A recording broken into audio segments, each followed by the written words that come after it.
So as I'm going to the end of the draft grades, we're now into the.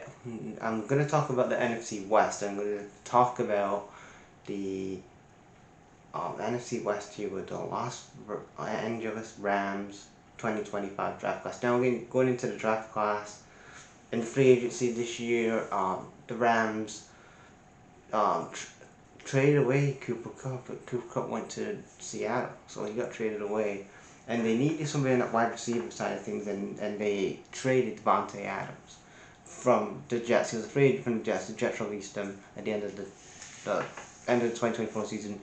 Devontae Adams then goes to the Rams. He's probably going to get traded when the trade opens again, and then Aaron Rodgers is rumored to go to the Steelers. He's going to go to Pittsburgh and work on that challenge. I can see it now, but let's go on to this. Going into the draft, the Rams, they needed it, especially they needed some reinforcements on that defense side of the ball, especially cornerback, especially since Aaron Donald retired last season. After the 2023 season, they needed somebody on that defense side of the ball. And when I watched the Rams a lot of the time last season, a lot of problems was from that defensive side of the ball. I think offensively, they were pretty good offensively. Cooper Kupp, I know that they had a couple of injuries last year, but Cooper Kupp still had a good productive year, I thought. So going into the draft, like I said, cornerback, linebacker was an issue. Wide receiver, I know they have Devontae Adams now, but they still needed to address the future of wide receiver for the next 5 to 10 years to fill that position.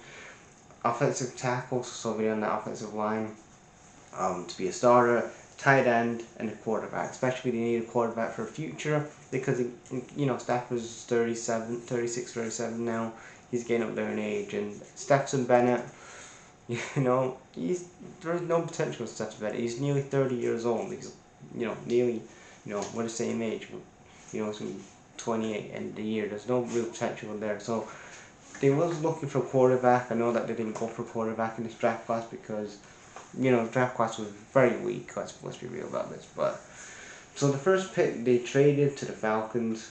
They traded the first round pick to the Falcons, and then the second round pick was they drafted a tight end, Terrence Ferguson, tight end from Oregon, which I think he's a good addition on the offensive side of the ball. Especially I want to see what Sean McVay can do with him on the offensive side of the ball. Then in the other second round pick they traded away to the Panthers. Third round pick was Josiah Stewart, outside linebacker from Michigan. And what I've seen of him, he was a pretty good, decent defensive weapon for that defense, especially on being an outside linebacker. So I think that's a good addition on Josiah Stewart. Then they traded another pick, they traded a third round pick to the Falcons. And then fourth round pick, it was Jaquez Hunter, running back from Auburn. Again, this was a pick from the Colts, so they had a couple of trades with the Colts and stuff. So Jaquan Hunter, running back from Auburn. Again, he's going to be probably a starter down the road. It was a position they needed to. It wasn't a necessary position, but again, it's a position that they needed bodies and numbers. So. And that's what it's about with the draft sometimes. You need bodies and numbers and stuff like that. It's not about, who's best on the board. It's about bodies and numbers and filling positions in. And then they traded a fourth round pick to the Colts. And then the fifth round pick, they draft defensive tackle Tyler Hamilton. Defensive tackle Tyler Hamilton from Ohio State. Then pick they have 2 fifth round picks, and then another pick went to the Steelers. Then Chris Paul Jr., linebacker from Ole Miss. So then what I like here is that they're addressing the outside linebacker position, the outside defense side of the ball, their linebacking core, which again needed to be addressed with Chris Paul Jr. and Tyler Hamilton. I think that's an addition that they needed as well. And then you have the Colts. Then they traded a 6th round pick to the Colts, to the Indianapolis Colts, and then another 6th round pick to Bears football. Then they traded and then they trade down a couple places to do like the Bears football and the Vikings and the Vikings again. And then the last pick was Konate Mummerfield, wide receiver from Pittsburgh. He may get a game, but overall, I'm a bit underwhelmed with it because I thought the Rams could have done a bit more. You know what I mean? Like, they could have gone maybe for, I keep saying this, for Shedeur Sanders. Why not go for Shedeur Sanders? He can be a backup for, he could be a backup for Stafford, I guess. But, yeah, to me, it feels like a 6 out of 10. I like that they actually are getting cap space for 2026 and 2027 with trading up, with all these, trading up with all these trades they've made as well. So they trade a couple of draft picks basically so they can get draft cap, so they can get some cap space.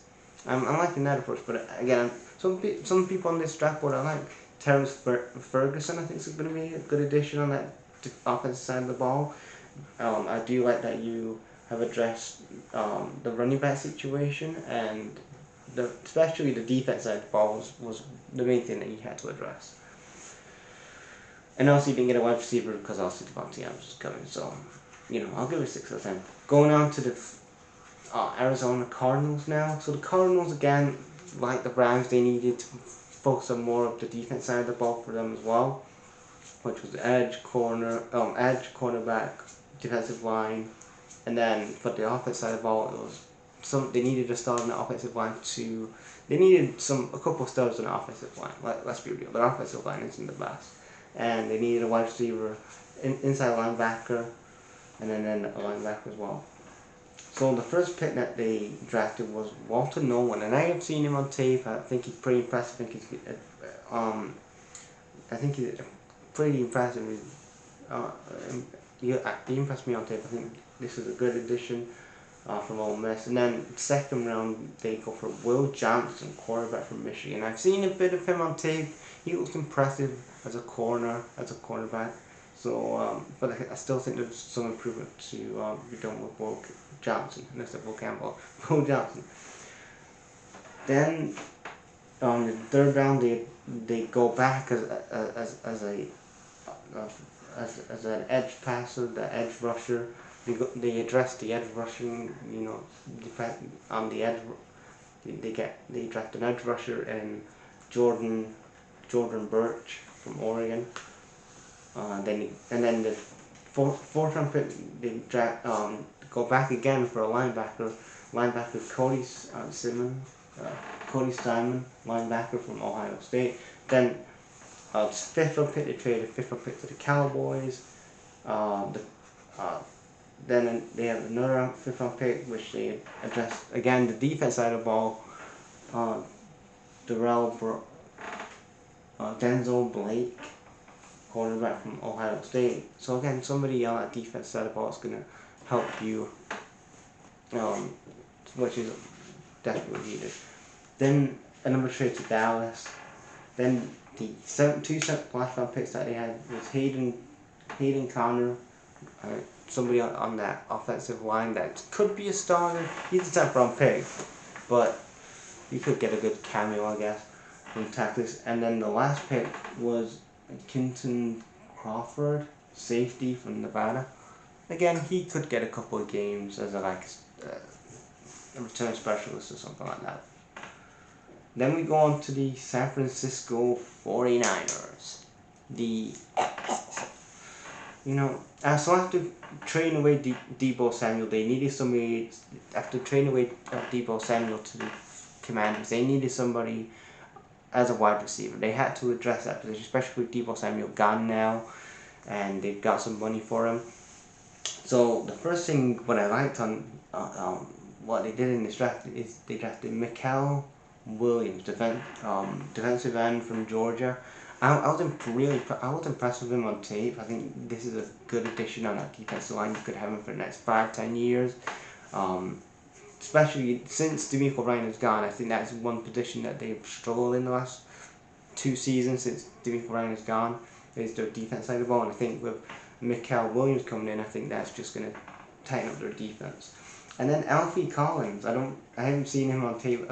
I haven't got around to watching him yet, but what I'm liking here is that they're addressing two positions they need. Somebody on that defensive line. They've addressed Mikael Williams. I've seen him on tape. I think he's impressive. Alfie Collins, from Texas. I'm gonna go watch him. I'm gonna go, if I get time, I'm gonna go watch him later on and watch his tape. But I like how they've addressed the issues here. Then Nick Martin, linebacker from Ohio State. Again, somebody that's gonna deputize and being in hopefully a starter at linebacker. And then you're looking at C.J. West, who's probably going to be like a wide receiver, not wide receiver, defensive tackle 2, maybe defensive tackle 3. Like he's probably going to be a deputy to like Mikael Williams. And then the other 4th round pick that they had, they had 3 4th round picks. They had Upton Stout, cornerback from Western Kentucky. So again, more defensive. And then they addressed the wide receiver position. Jordan Watkins, wide receiver from Ole Miss. Again, he's going to be one of those probably potential starters as wide receiver. Again, what I like is that they're addressing the positions that they need. Then later rounds, Marquez Singles. I probably said his name wrong. Safety from Kansas State. That was a trade from the Vikings. And the Vikings, they traded a pick back to the Vikings in the 6th round. And then the last couple weeks, they traded a quarterback, Curtis Rourke.